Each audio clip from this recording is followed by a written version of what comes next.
Hey guys, so I saw a lot of PvP and PvE tier lists for the classes coming up for the season of Mastery Classic WoW, uh, and obviously some of the meta's already kind of developing as far as like the hardcore leveling scene and everything, but that's like all theory crafted. It's just based on surviving and getting to the end game, and who knows what's going to be best for those guys. So I'll just let that unfold as it is. But for non-hardcore players, there's going to be some things that are very similar as to before, and then there might be some changes because everybody is obviously very excited, very hype about the difficulty increase to the raids and the new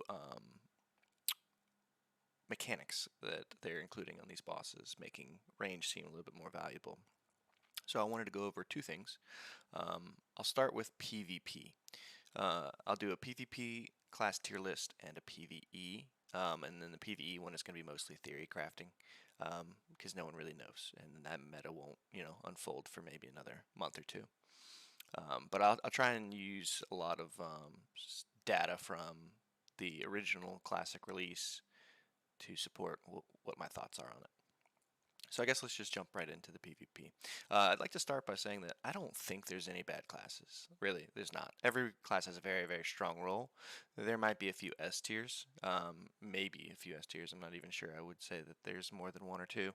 But as far as like any class that would be a B, I don't even know if we'll see that. So let's just get going, and we'll start with the Druid. So the Druid's quite strong in Warsong Gulch. It's your main flag carrier.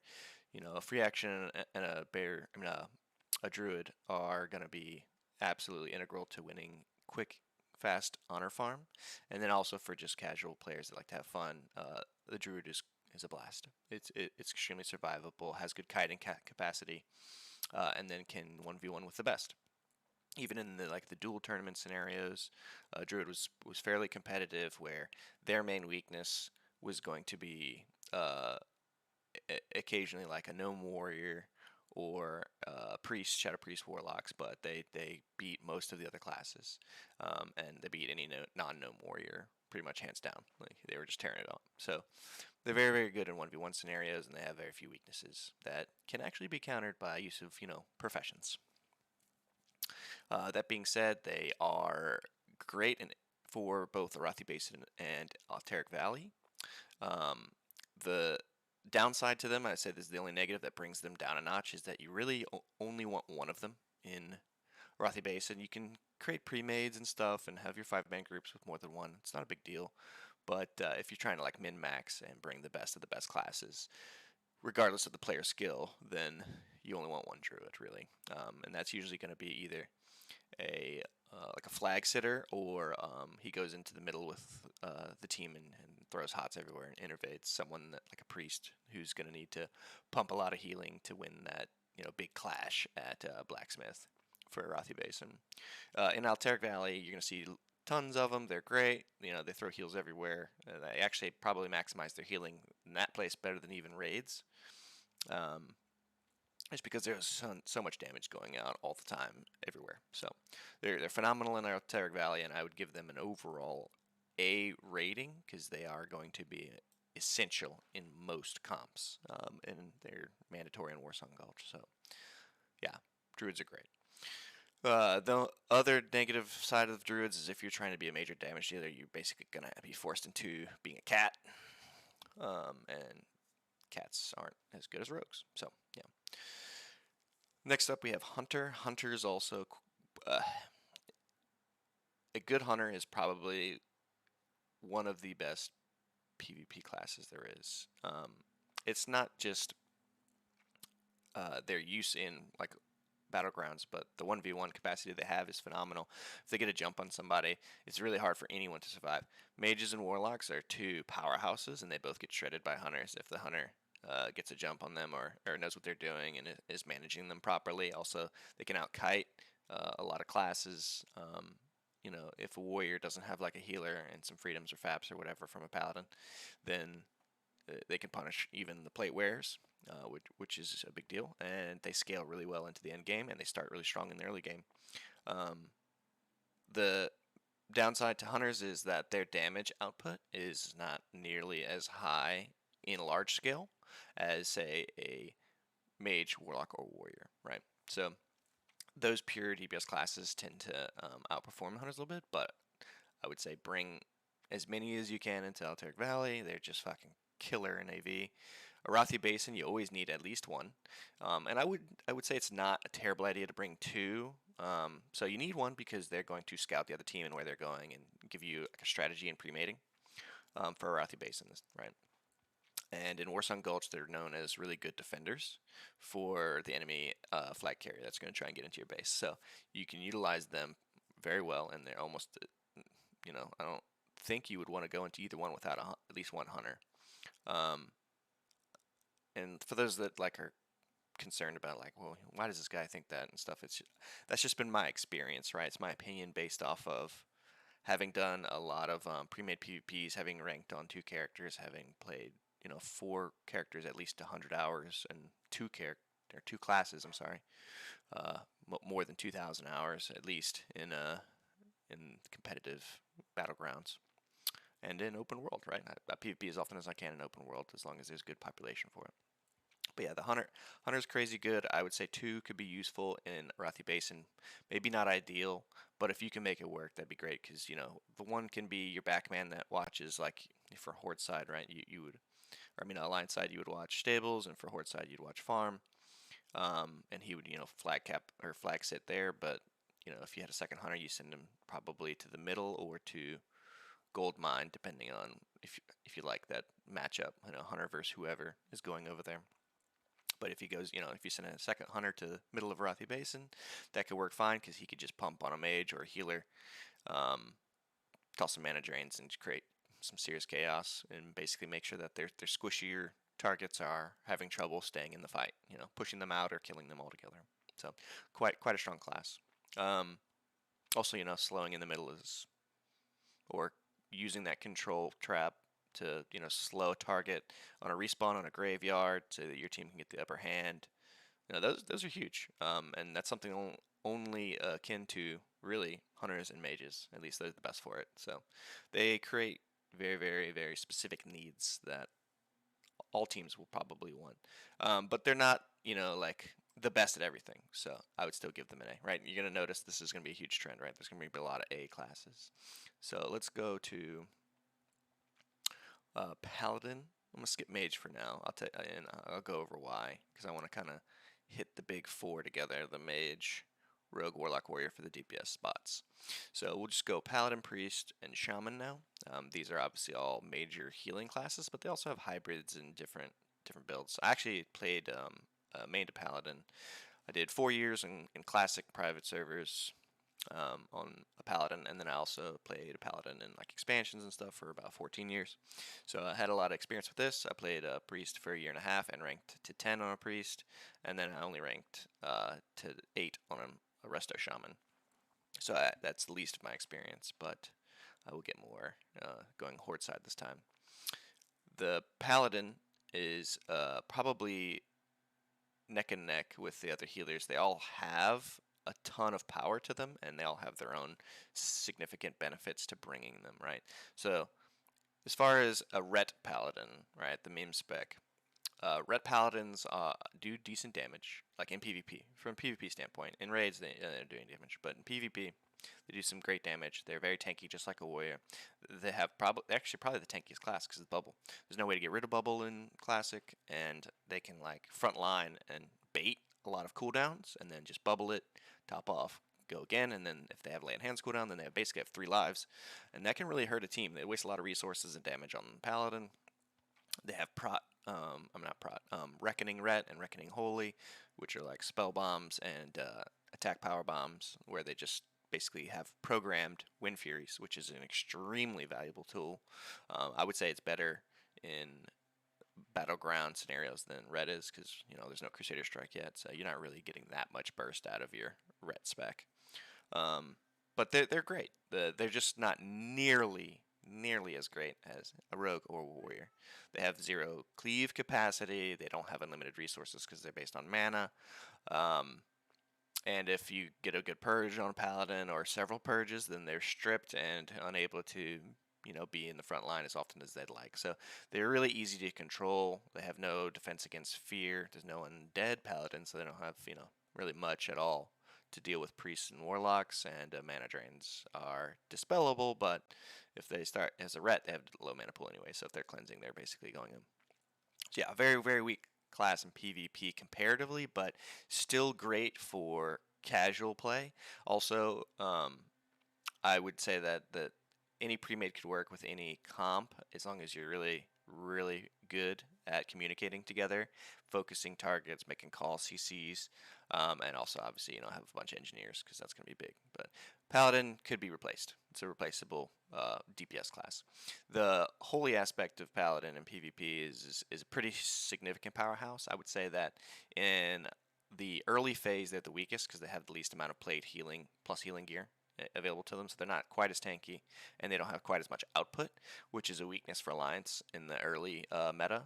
And we're starting with day one, like you can just walk into a battleground in Season Mastery, so that's kind of a big deal. But as time progresses, it gets better and better and better. So yeah, as soon as they get access to Tier 2, they're kind of scary because not only do they have pretty good healing from it, I mean it's not the best, but it's pretty good.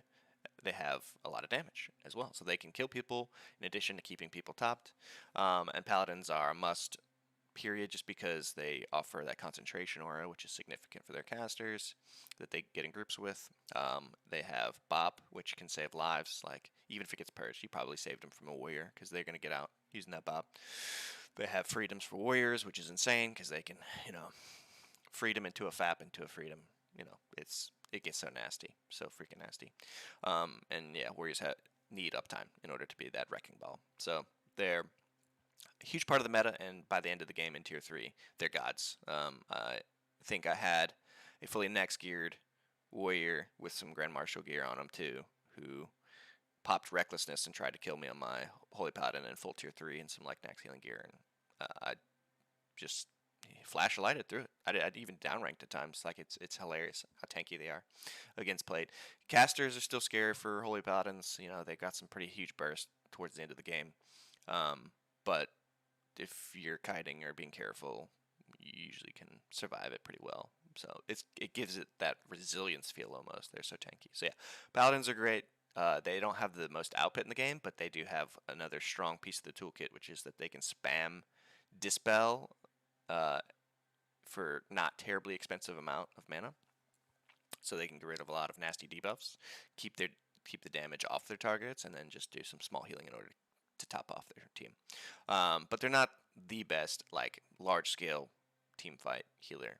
They have a hard time doing any kind of AoE healing at all, and they're really just based off of their cooldowns and utilities that they bring, and keeping like a warrior up, right? That being said, like I think it's the 8-piece Tier 3 bonus. If you manage to get that in Naxxramas and you go in PvP after, it's nuts because cleansing heals people for like 500 health or something stupid. So, yeah, you're probably the best healer in the game after you get your full Tier 3 content. But we're still just going to keep them at an A. They're not the best healer, and they definitely aren't B. They're just really, really good, right? You just want them. You want at least 2. I would say guaranteed 1 in Warsong for the buffs too. Yeah, I didn't even mention the buffs, but the buffs are amazing.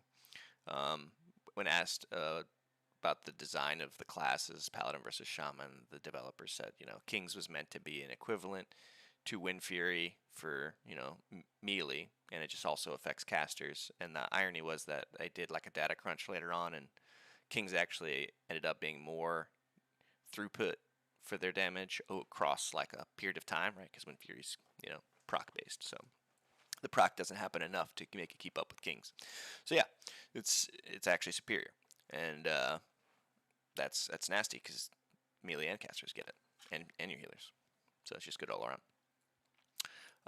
Going to priests. Priests are probably the best healer in the game, like pure healing. Cause not only that, but they're like slightly above paladins on healing overall, like maybe 5% better, but they also have all of the shielding, which is another significant amount of healing if you count absorbs, and that no one else can keep up. So they're just great at keeping entire teams alive because they have a lot of AoEs, instant casts, and hots and direct strong flash heals. So it's really hard to to do anything without a priest. Also, they provide a stam buff. Absolutely a must for everything, I would say. And they also have an offensive purge, dispel, defensive and offensive. So it just makes them crazy, crazy good. I'd say that they are the S tier of the healers. Um, they're not. It would be like an S minus though. It's not like crazy. The the healing output is phenomenal. They're a little squishy until they get some gear rolling with some stamina bonuses, some armor. They run like some armor rings and stuff to keep them alive until they get some really nasty healing ring loot from raids. And they kind of need a babysitter, right? You need peels for your priests. So, but mind control's nasty, mana drain's nasty. An AoE fear for breaking up people on flags, or like peeling people off of their FCs and Warsong. If they can stay in the back line without getting touched, then they're just going to pump a crazy amount of healing in Alteric Valley. And in open world, they're actually pretty scary as well. There's only a few classes that would just pick a fight with a well-geared priest. That being said, Shadow Priest is the hybrid form to that, where it's like the tanky, tons of damage dealing, but they have a huge weakness, and that is their mana pool. If they get in a fight with one person, and they kill them, they're probably at 20% mana. Maybe with good gear, 40% mana. And so if they fight like a 1v2, totally doable. They're fucking crazy strong. Then they would be close to at that point. Ironically, the more targets they have, the more efficient they become with their mana, because they're spreading that damage, and they just have to get those casts off. And unless they're dispelling the dots, like, they just roll. I mean, one Shadow Word Pain will bring it early game. The scaling is so great, but early game Shadow Word Pain will bring a full health warrior to, I don't know, 55% health, 45% health, depending on who they are. So that's a lot of damage just from one dot, and they can roll a bunch. But yeah, they're crazy strong. They're one of the best 1v1 classes in the game. They have a very, very competitive scene against warlocks, mages, warriors, rogues. In fact, they probably dunk on warriors and rogues more than the other casters, but I haven't played Shadow at length. I dabbled in it, so I'm not an expert on that.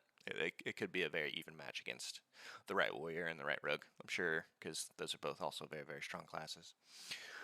But yeah, an open world farming, PvP guy, you definitely would not go wrong with a priest. As far as the shaman, right?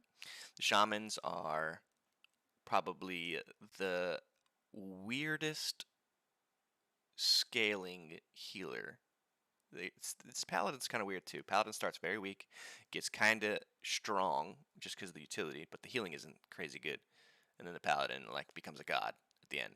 And a shaman is like kind of alright in the beginning. They just have a really good toolkit for pumping out heals, with chain heal. The totems grant them a lot of good utility, and then they're offensive purgers, right? And that's what makes them so good. But in the mid game, once the AQ gear comes out, they're fucking crazy good. If you brought 5 shamans into Arathi Basin with you, you would just powerhouse every point. It would be such a joke. That many chain lightnings rolling around, and then you just follow up with some chain heals and purges and whatnot. There's not many alliance pre-mates that are going to be able to handle that kind of pressure if you're coordinated and you're good about it, especially if you have mages on your team. And hopefully you do, because mages are sick. And then they continue that powerhouse. They're great in Warsong. They can keep up to an extent with a druid if they wanted to just set a shaman as the healer for your flag carrier. They have very great offensive capabilities because they're supplying Wind Furies to those warriors and purging people. So if they get on top of a priest or warlock or a paladin, there's a great chance that you'll kill them. Also, Earthshock with the interrupt is nasty, so nasty. Yeah, it's just a crazy valuable class. And I'm of course talking about healing shamans and Ellie together, because you don't really need to choose one or the other. You can pure heal if you like. That's great. But Elemental Overload with the Chain Lightning, guaranteed crit, is just one of the strongest things I've seen in PvP. I think you have to go it, honestly. There's no reason to go full Resto that I can think of, because I don't think they have Earth Shield at this point. So Ellie's nuts. I would run pure Ellie, and then for the meme boys that want to be unbreakable, that's equivalent to Ret, right? Where Enhances is a very, very good build, good spec. You can do a lot of damage. You can put people in the dirt. You can get a good Wind Fury and just smoke somebody. But most of the time, if you're doing competitive PvP, you're a squishier warrior with no guaranteed damage and not an infinite resource. So in like 1v1 scenarios, enhances is fucking stellar, man. It's so good. But in like large scale, you don't have any cleave. If you get caught in like a big warrior brawl, like a blacksmith in the middle of Arathi Basin or an AV, and like two people look at you and sneeze on you, you're dead because there's no way you're gonna be able. Well, one, enhancement shamans rarely get the priority on healing because they're not the wrecking ball that warriors are. So yeah, not quite as good. I would say overall, shaman is an A, great class. You're gonna have a lot of fun no matter what you choose. But I think if you're trying to like just be a big dog and be overpowered to an extent, because there are lots of overpowered classes in Classic, which is why it's so fun, I think. But yeah, Elemental is a powerhouse. And then obviously Pure Resto is great because you're going to keep your whole team alive, and you'll still have a lot of those tools. You can still get some pretty strong Chain Lightnings in, you just won't have the same burst, So overall, it's fine. Just pick your poison. Alright, so now we get to the like pure DPS classes, right? Let's just start with the Rogue. So Rogue is known as potentially the best PvP class in the game. That's true in certain scenarios, right? That's why it's really hard to make these PvP tier lists, because you have to talk about exactly what they're the best at. Rogues are one of the best 1v1s. They have an obvious weakness, right, where they have issues with warriors. A really good rogue can beat anything. That's my personal opinion. Like if you're the best player in the world and you're playing a rogue, and then the other best player in the world is playing any other class, I think the rogue should win and maybe have a slightly hard time with like a druid or a warrior. But you can beat an SL warlock. It's tough. It's really tough. Really, really tough. And okay, so like dueling. Never mind. In a dueling scenario, there's like restrictions in those tournaments and stuff. Like maybe in an open world scenario, rogue should win. Why I say that is because, like, I've had to fight a lot of rogues on my warlock and my warrior. But like when my warlock was SLSL and fairly geared, he would beat like 99% of the rogues. But there was like two that I would come up across in pre-mades that were just insanely difficult. I think there's one that I never beat, and he used everything. He had tons of quest items that he would use, like Skull of Impending Doom. He would fap on me. A bunch of different little utility potions or whatever he had to do, engineering gizmos, gadgets, rocket helm, my pets, things like that. Like whatever he had to do to beat me, he would use, and he did. He won, so it works. And I think that's why rogues are so strong, is because they do have capacity to win any fight if they use all the tools in the game. Because they probably have the most tools combined with their own toolkit. They do have a great amount of damage. They have a capacity to cleave if they use well, I don't know if they have Blade Flurry in PvP, but they have a potential to do it. And then otherwise, even if they don't, they are great at ninja capping flags, being in the fight in the back line. They'll go straight for like a healer.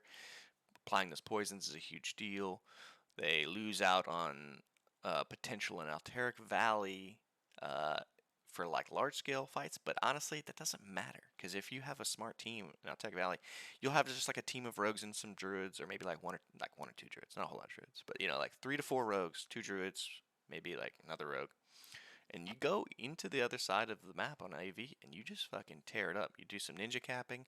You can defend it if you like, but really they're just good for mobility capping, and then let the team reinforce after.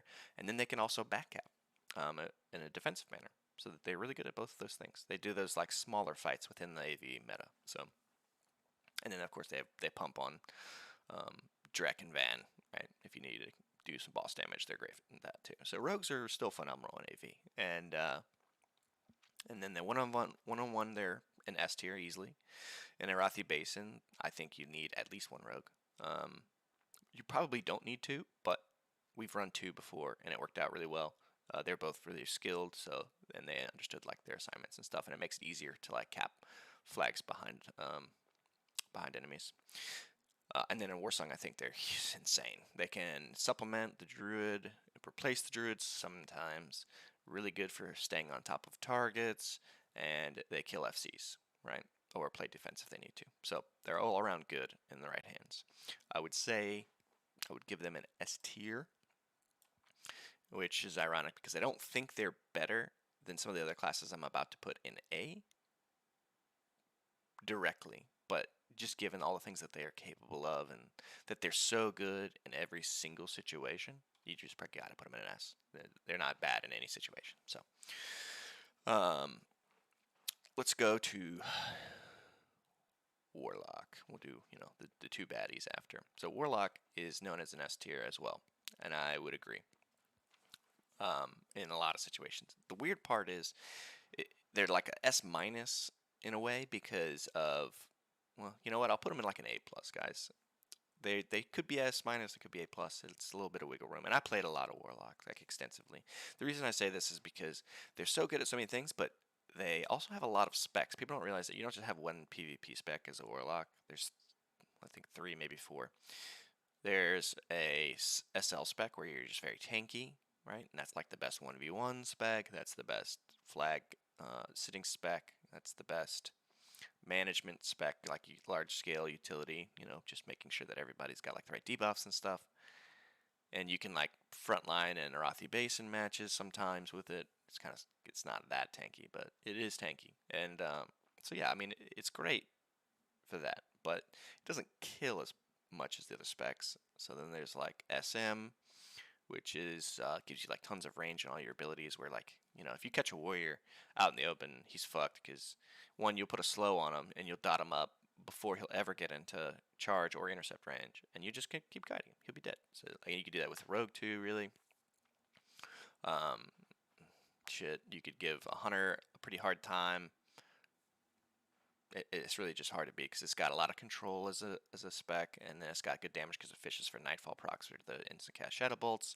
In large scale, like Alteric Valleys, you're just putting dots up on like 25 people and watching like, I don't know, in a minute, maybe 20 free Shadow Bolts just pop out of your ass. It's crazy.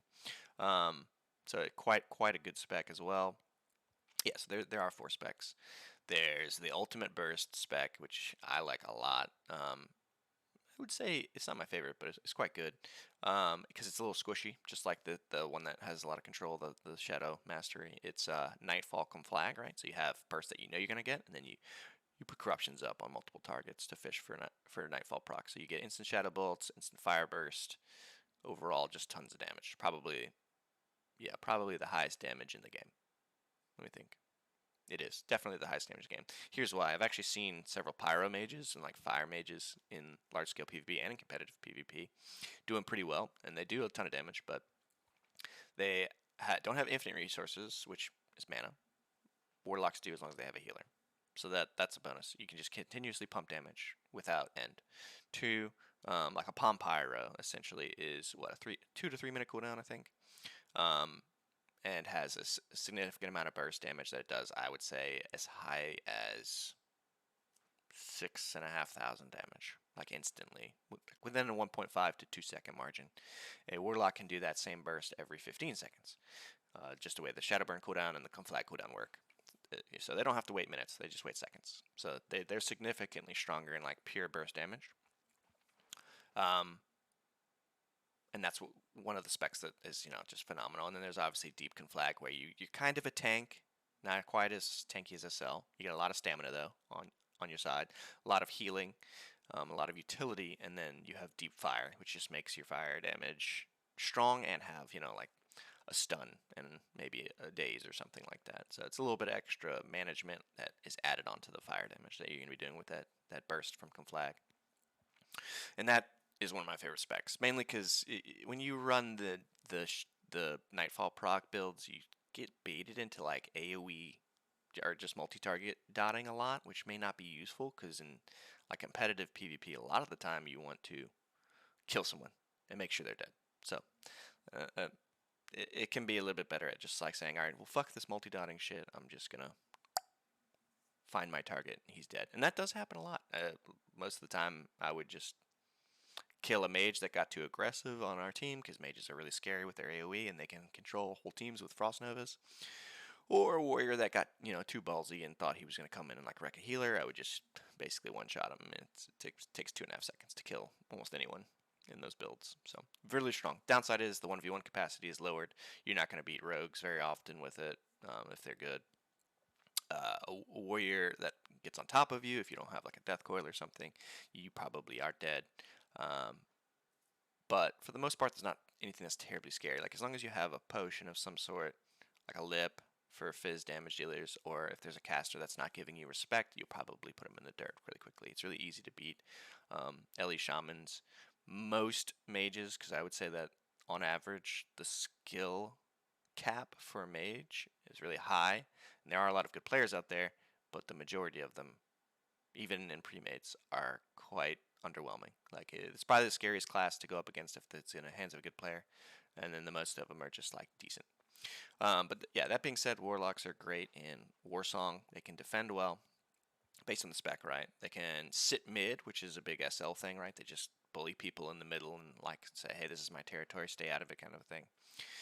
They're great for some significant team fights, whether it be 10, 15, or 40 brawls in Arathi Basin. You can put them as like a flag sitter if they're a tanky spec, or if they're a deep burst, you send them right into the middle and watch them just tear somebody in half. So quite powerful, and also one of the best 1v1ers. So yeah, really, like I'd love to put him like right here in the middle, A+, S-, but it's going to be hard to give that to him because the mage is so freaking good. The mage is, right, doesn't have the same level of burst as Warlock, but they're not really that far behind. You know, I'm just explaining the mechanics to you guys, but really mages can do almost as much burst as a Warlock in those other builds. They also have 3 builds that work really well. Obviously, most of them are going to be Frost, which is just crazy survivability, crazy utility, and quite good damage. They have a significant amount of AoE damage. They'll always be the highest AoE damage in the game of all the classes, period, unless the next season, I guess, they start patching the classes and doing stuff with them. They do deep fire. They have a really strong amount of pure damage and burst, which is really scary, but they become a little bit squishier, so that's something to deal with. And then they have Frostfire, which is just kind of the best of both worlds without the ice barrier, so you know you could take hits pretty bad from a hunter, which is the downside. But pretty much any class besides a hunter you could dominate. It's an insane amount of damage that you can front load, a lot of instant casts at your disposal, and a lot of control. And then there's Arcane Fire, which is that Palm Pyro burst spec, which is also just very, very valuable. Maybe early game not quite as good, but you could run it either way. That being said, they are by far and away S tier. Why are they S tier? Crazy good 1v1. Like there's no class that's just gonna outright dominate them consistently in the hands of 2 good players. Right after that, we got Warsong. Absolutely mandatory to have at least 1 mage. Got food, AI buffs, and then their toolkit allows them to control those team fights to help you win. Getting a sheep on a healer is big. Counterspelling a healer at the right time, pumping on or controlling a warrior while pumping another DPS. They can do it all. Arathi Basin, we always bring one because they can delay like a disadvantaged, outnumbered situation with double ice block, ice barriers, blinks, frost novas. They keep people from capping flags so they can delay. Or if you bring them into the middle for a team fight, then they just hop in the front line and absolutely shred the shit out of the other team with tons of AoE damage. Get in, blink out right after, get some heals on them, make sure they're protected, and like you'll just, if I had to like build a perfect raid pre-made comp for Arathi Basin, I'd probably have 3 mages, two or 3 mages, just because if you put them in a mid fight, there's so much damage going out and so much control that I think you're bound to win. And like I talked about having like 5 Ellie's earlier for Ellie Shaman, it's like you have like several Ellie's and like several mages and like just enough warriors to front line for you, and you're basically winning the majority of your AB matches if you're not brain dead. And then there are the kings of Alteric Valley. The kings. There is not a single class that can do as much as a mage can in an Alteric Valley. I've seen so many meta strats based around like frontlining mages, protective mages, clashing mage situations where like if they had like 10 mages on their AV, like you're like, oh fuck, we're dead. Like there's no way. There's too much damage going on. Hitting 40 people, healers can't keep up with that. And it's impossible for like even a fapped warrior to kill that many mages. Like it's not gonna happen. So yeah, by far and away best in AV. They have great damage and single target. They can protect the bunkers crazy well. And I've even seen a guy that got Grand Marshal and 5 mages when he multi-boxed, and he would just create enough havoc just with those 5 mages of his to win games for his random teams, right? Just pugging. So yeah, they're easily the S. They're probably S plus just because of those things. Like they're the best at what they do in every situation. Um, Warriors. Before I put it up, not E. Sorry guys. Warriors are probably gonna be A. They are so strong and so mandatory, but they're also so weak without a healer. Easily controlled, usually targeted first because they're frontline. Like it used to be, like, oh, get away, they're tanky. But people get geared pretty quick these days, and they're not worried about how tanky you are. They can pump you with damage. So yeah, if you're not careful, you just get one shot in the front line. Having multiples makes them even better. They have an infinite amount of resources. The prolonged fights are scarier with more warriors you have. If you're not killing people and it comes down to like a longevity game and like the middle of Rothi Basin, Blacksmith, or Warsong Gulch, then like having 2 or 3 warriors basically means you won because they're just gonna keep pumping damage as long as they can continue to live. They're a decent counter to warlocks. They can handle priests fairly well. The 1v1 scenarios, they're really strong. They obviously have a hard rock paper scissors with several other classes, and in the early phases they're really gear dependent. So you're gonna want 2 of them, but more than 2, like, well, 2 in Warsong, 2 maybe 3 in Arathi, and you could have more and it'd be great team comp, but you might not need that early on in this phase just because they need that gear to scale. But we can get gear really fast, so that might not matter. And then they are absolutely mandatory in AV because it's one of your tank classes. That's another reason Druid's really good. They can tank, right? Paladins sometimes can tank. But yeah, these guys right here are also that much more valuable because of their tanking capacity in like Alteric Valley. But yeah, they are one of the best classes in the game. I would say them and the Warlock are like neck and neck right there for that A plus S minus situation, just because they're like so good. You definitely want them. But they're not, they're not broken. They're they are reliant on consumes, I would say, to be like optimal. Like in pre-mating, or last time they had time to prep, so they had free action potions. They had rage potions. Thistle teas on the rogues, stuff like that. Just prepared to like absolutely clap people, and I don't think they'll have the time to prep for that because you'll just be jumping right into it as soon as you hit 60. If you're trying to rank right away. Um, some people might prep for like 2 weeks or something, but even then, you're not gonna have a whole lot of gold to buy that stuff with, and you won't have probably farmed nearly enough to finish your ranking grind. So, yeah, I think warriors will be a lot weaker early on, and then they become pretty much wrecking balls by the time they get their full plate gear for PvP. Yeah, you get rank 12 to 13. I mean, even at rank 10, they're shrekking. But yeah, the 12, 13 gear, and then they get a weapon. It's rough. And then if they get a BRE in this phase, then they'll shrek everybody. But anyways, these are just my opinions, guys. Notice there's no B's, C's. God forbid D series.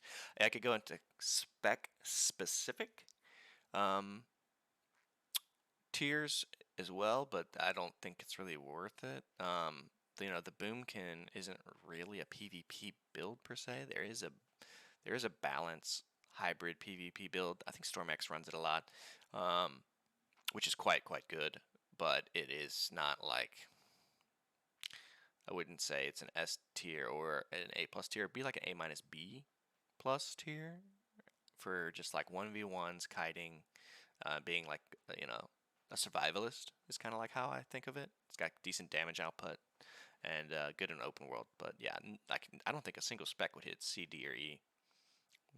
Yeah, if I had to throw one out there, I think the lowest would be a C. Would be Purette Paladin.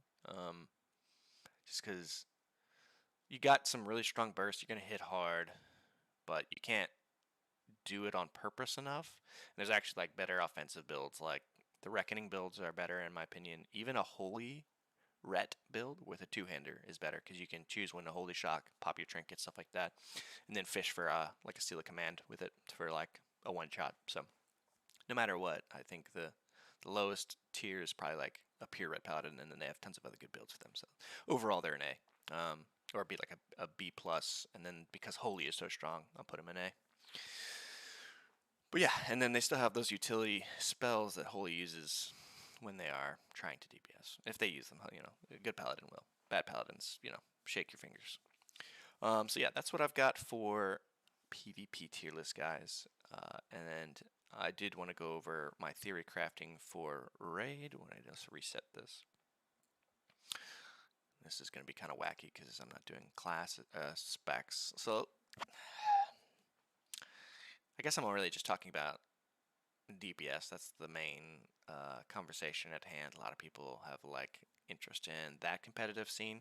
Healers are competitive and they do like check the parses and meters and stuff every now and then, but really that's not like a valuable metric to see how good a healer is. But if I were to do healers real quick, it shouldn't change a whole lot. The druids will be an A. They were always an A. They're very good.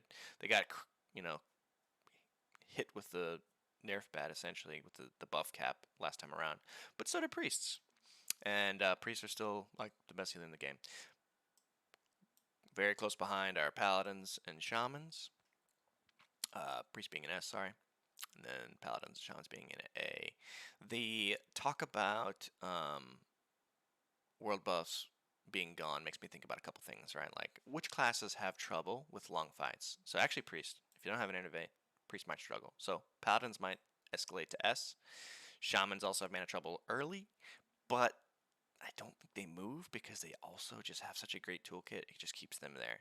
So the only reason anybody would move at all, I think, is see actually Druid was a B, but now it's an A. And you know, like tank heals, there's no better healer than a Druid. For those of you that don't think that's true, then check yourself. Healing touch is a really efficient, strong heal. Plus, they can instant cast it when the tank is in trouble, and they can also now roll hots to keep the tank, you know, topped off with a little wiggle room. These dudes obviously can do it all, but some of the best heals are just not mana efficient at all. So that's going to be the problem here. The fights are getting longer. The raids are going to be longer as a result. No world buffs. They didn't gain nearly that much from world buffs as a paladin did. That's the reason I'm like not sure about this. There's so much crit being added to a paladin that like in the very beginning in Molten Core, a paladin could almost never go with the amount of crit they were getting. Now they're not going to have that. So maybe they'll just gear towards crit a little bit more, get some hyper crit builds going again, which was kind of popular in private server days, instead of pure bonus healing with the world buffs rollicking. But yeah, none of these healers really gained that much from the world buffs compared to the paladin. Druid did gain a lot if they were, I think it's Moonglow, where if you crit, you like reduce the cast time on your next heals and stuff. But yeah, these two might be like slightly weaker because of it, but overall they still have the best mana efficiency. And I think the druids don't have the best mana efficiency, but they have a great toolkit for tank healing, and now they can spread hot, so they're just that much better. Yeah, so all healers, great. Potentially looking at these as S tiers. Also, with the increased raid damage going out and the eventual efficiency of chain heal, once you get the right gear for it, Shaman could be an S tier too. So it'll be interesting to see who comes out on top as far as like the best PvE raid healer. We'll say this: Paladins are also going to be actually Paladins will always be S tier. I'm sorry. Because you absolutely need them. You need at least 4 for their buffs. You need bubble for those crazy speed pulls. So like in like competitive meta, paladins are absolutely dominant. And then for casuals, who are kind of getting the use of like the threat mechanics and stuff, salve is great. Obviously, shamans can basically provide something very similar with their totems, but it's just you know, it's brain dead easy. Also bops, like convinced my guild leaders when we started our guild in Classic the first time to go Alliance, because I was going to raid as a Warlock, and I knew that without bops, people just die, especially casters. So But I've, and I've healed on my Paladin a lot, and I've saved several lives of like off tanks that, had a little bit too much threat, and I knew that if I bopped them, the next target would be another tank or something, or a melee that got too close and, over aggroed on a target that they weren't supposed to. Like, you can bop other people besides casters, but most of the time it's going to casters. And also, like, you do pre-bops to establish, like, not pulling aggro off of the boss or a set of ads from the tanks in the pull of something, right? So, like, you'll say caster go hammer, you're bopped. They're just a huge part of like competitive meta. Shamans are obviously amazing at raid healing, throughput, and overall utility, but I don't think they're quite as potent as paladins, at least in how the game works right now. That being said, still very comparable, right? Like you've seen horde guilds do very, very similar times in speed, and then the progression is really just anybody's game, whoever can execute better. I think early on they had some horde guilds that were neck and neck on speed, but as like we got into AQ and Nex, you noticed that the alliance were like really just starting to take off. So I think maybe end game alliance has an advantage, and then early game it's all anybody's game. Also, we have more stats, and Kings enhances your stats. So in the end game, right? So early on, Kings might not be as valuable as it is later on. But yeah, potential S tiers right here. Probably still going to maintain this. I imagine it'll be this at the end of the day, but there's some chance for wiggle room. Yeah, so not a for sure thing, guys. But any of these classes would be a great pick. Play what you love as far as healing. Now let's see, DPS. Let's do some hybrids. So feral DPS should be an A. You don't need that many of them. They got to be try hard as a mug.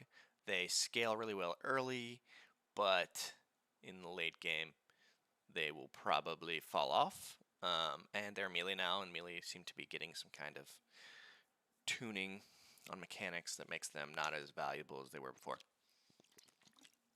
I don't know how true that's going to be. All we've seen is what they're implementing in Molten Core, guys. They still have 3 more raid contents that they could put literally anything in. Like, they could say in, Blackwing Lair, Nefarian every 10 seconds will do an AoE mana burn. Then you're melee or you're best again. You don't know for certain what the meta is going to be, but we can assume a few things, right? So we have increased fight length, we have no world buffs, so we do less damage, we have more difficult content, and then we have some directly anti-melee mechanics to kind of put warriors and rogues in their place. And then we also have some gear that's available to us early on that we didn't have before.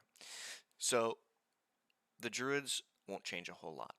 The feral was always really strong early, and then kind of had trouble keeping up because as the gear and the AoE meta unfolded in AQ and Nax, they just can't keep up with that amount of AoE damage from the other classes.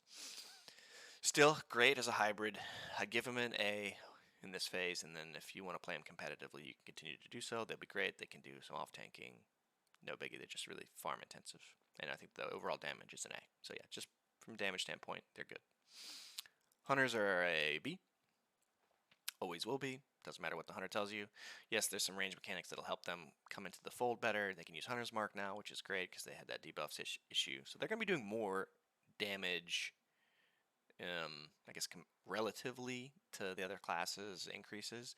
However, the 2 classes that they really had to compete with at the time were Mages and Warlocks, and there's no way that the new debuff situation is going to help them more than the other 2 classes. Warlocks were really hamstringed by that debuff cap. Consistently can do more damage in large scale DPS situations, so like 4 targets multi-dotting, that's going to be stronger than the multi-shot from the Hunter. And then, shit, dude, if there's like 5+ targets and they're hellfiring, Warlocks are the second highest DPS in the game. Mages are obviously like significantly higher, like 30 to 40% more AoE damage, but even warriors and rogues aren't going to keep up unless they pop every single cooldown they have and also have like their engineering sappers and some oil of immolations and Dragon Breath Chili and all that nonsense. So like that's the only way they even come close to doing the same AoE damage that a warlock that's not going to die from hellfire and a mage. Yeah, and then hunters are even further behind that. So their AoE is not bad, but not that good either. And their single target is, it's just good enough to bring them. Because they also provide some buffs to the melee core, and they're usually responsible for making sure that like the speed runs are going smoothly, like they're doing the pulling. They have a lot of sight on everything. They have a feigned death, which is huge. And then they have pet debuffs if you need them for like progression. So they're like really good class overall, but you just don't need a whole lot of them. So I would say for the hunter lovers, go ahead. If you're considering playing a hunter, don't do it for raiding, at least for raiding. If you're just doing it for, if you're raiding for gear for PvP, that's cool, but they're not like that competitive, and I don't think any of the changes currently are gonna adjust that in a major direction for these guys. That being said, let's go to another weak DPS class, probably at the bottom, D Red Paladin. They're extremely reliant on the world buffs. Without the world buffs, they're significantly weaker. Like, they needed them real bad.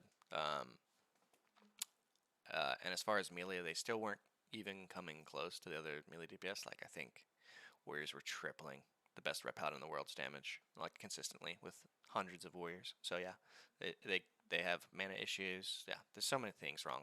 Like, great for casual, but the damage is low. The utility is fine. Their AoE is really low. Like, Consecrate is not strong early in this content phase. So yeah, just don't do it. Let's see. Do we have another hybrid? Priest. Shadow Priest. Very good. Probably C in damage, but B overall this time, because there's probably going to be an uptick in Warlocks. Everyone's talking about how good Warlocks are going to be. One, Shadow Priests are already great. I've always seen at least one hybrid type class in every raid, even like the competitive raids. We had like a top 50 world competitor. Might be top 50 US, sorry.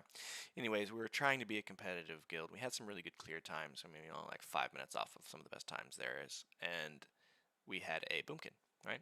Boomkins don't provide a whole lot of damage, but yeah, I guess I should have put like Boomkin somewhere. But we'll just toss them into the C, because they provide better buffs than Red Paladin. Do about the same damage, honestly. They're actually like neck and neck in damage. But yeah, so the Shadow Priest provides more damage than both of these. A great debuff for your Warlocks, and some, they help with the buffs, right, for your other priests, so that they're not always consuming mana to get that stuff done. Hybrid, Moonkin guys is great. It's just, it has mana problems. So if they eat their own Innervate, that's kind of bad. Sometimes they can, but most of the time you want them to send it to somebody else. And they also need to do a heavy amount of farming, provide a lot of utility. They give you Fairy Fire, they give you Mark of the Wild, so those things are great. And if you end up not having like a Rested Druid or something, then like they can fulfill that little niche need. So yeah, it wouldn't be the end of the world to bring them, even in competitive scene, I would say. But yeah, Shadow Priest probably more relevant, and have similar issues though. They all have mana issues. Speed meta not quite as strong, but hey, if you have a lot of Warlocks, it's probably worth bringing a Shadow Priest. So on that note, let's just go to the Warlocks. Warlocks are an A. They were probably a B, B plus A minus, like that category. They were before.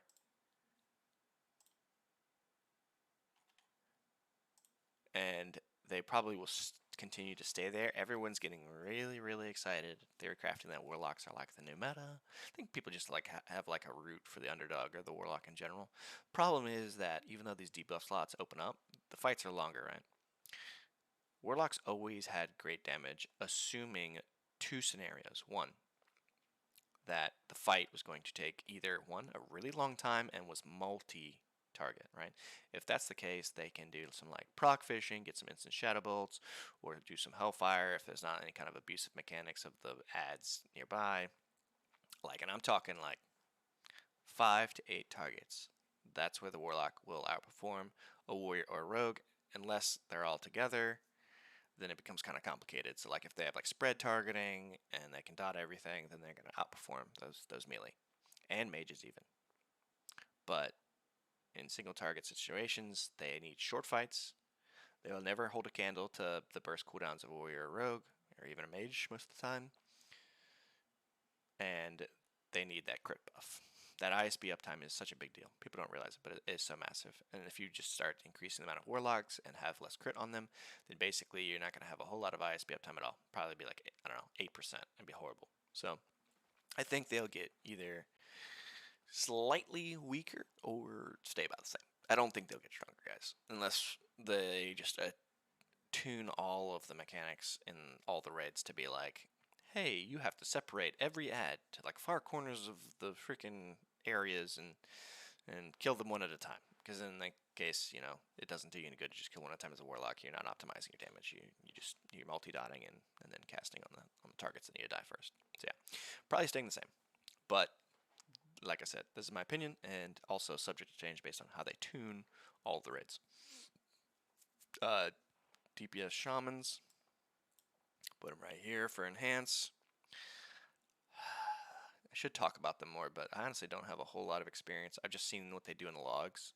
So the damage profile they have is horrible, similar to Red Paladin. And then they provide probably similar utility. So I feel like it's just not worth bringing these guys at all unless you're a very casual crew just chilling. Ellie Shamans probably go up a tick. The damage actually is quite good. I think it's better than all of these guys. Like I think Ellie has the highest top end as the gear phases progress into like AQ. But yeah, they also, I don't think they provide more utility than these classes, so it's kind of like a lose-lose. So I just put them in C. But potential like C plus, B minus. Let's do Warriors. Warriors are A's, once an S. Actually, I know they're really relying on world buffs, guys, and they say rogues aren't, but it's not just that. It's like their toolkit, man. Like what they have available to them. The armor hasn't changed. The glancing blow reduction hasn't changed. The bosses are gonna make it harder for them to do damage, but I don't think they're gonna make it impossible. And with the prolonged fights, rage just becomes a better thing, you know? That being said, I always thought rogues were like an A plus S minus tier before. So yeah, let's just talk about both of them. And then they're just gonna be up to S because the same thing's going to happen to them, right? But they're less reliant on the world buffs, so like their damage profile will be great. But they still get restricted in AQ and Nax meta. And what I mean by that is that there are a ton of situations where you have to kill like minimum 5 mobs at once. And yes, I know like Cleave and Whirlwind only hit 4 targets, but the Warriors have other things at their disposal that allow them to hit all targets at once. Like they do some cringe things like Ravager axing. If they do swap to two-handers and they have like a priority target, you know, they just down them and there's 4 targets for them left. That being said, the rogues should be able to keep up with them.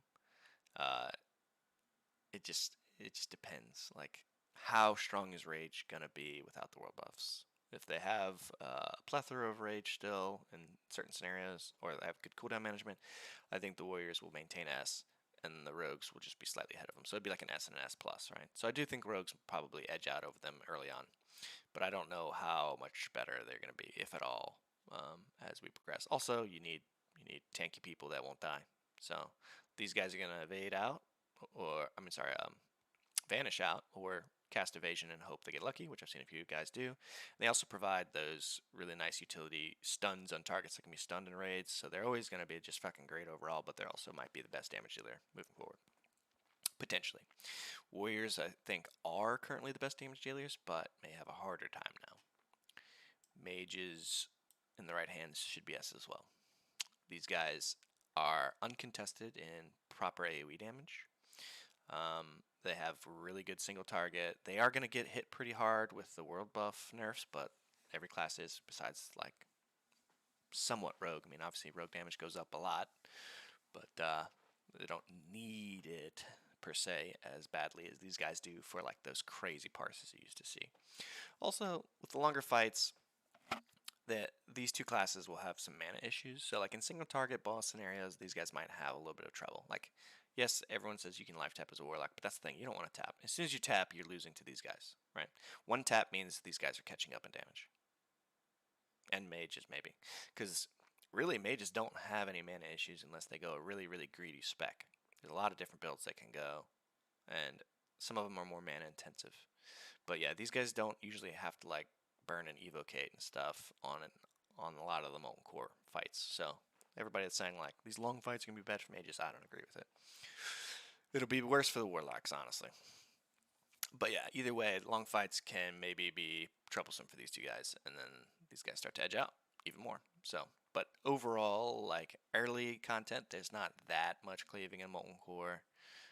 BWL, there's quite a bit actually, but it's dangerous cleaving. Like I call it dangerous. Like those mobs don't always have good threat tables, so they could kill the mage. But we're not World Boss anymore, so it might not be a big deal. But yeah, these three guys should be S, A, B, like pure damage, and then hybrids, Shadow Priests are somewhere in the middle right here.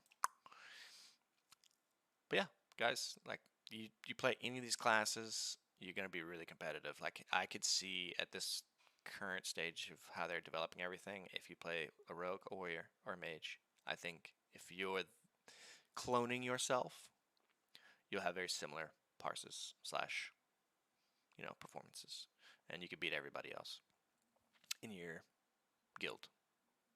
If you're the best player, play any one of these three, you'll be the top damage. And that's my opinion on it. Hope you guys enjoyed.